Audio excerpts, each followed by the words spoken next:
నిన్నంటూ దేవుడు తీసుకొచ్చి కొన్ని ఒత్తిళ్లలో గుండా తీసుకెళ్తున్నాడంటే అర్థం ఏంటో తెలుసా? నీ లైఫ్, నీ ఫ్యూచర్ బెస్ట్ గా ఉండాలని దేవుడు డిజైన్ చేశాడు. అర్థమైందా? నీ ఫ్యూచర్ ఆశీర్వాదకరంగా ఉండాలని నిన్ను ముళ్ళబాటలో గుండా తీసుకెళ్తున్నాడు దేవుడు. మల్లె పూల బాటలో కాదు, కాళ్ళ కింద చల్లగా సువాసనగా మెత్తగా ఉండటానికి. మల్లెపూలు కాదు, ముళ్ళ బాటలో గుండా తీసుకెళ్తాడు.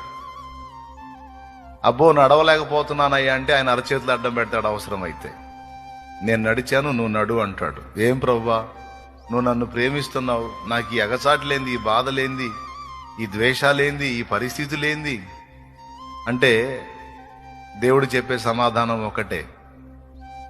ఏశావు అనేవాడు యాకోబు జీవితంలో లేకపోతే యాకోబు అనేవాడు ఇశ్రాయేలుగా మారే ఛాన్సే లేదు.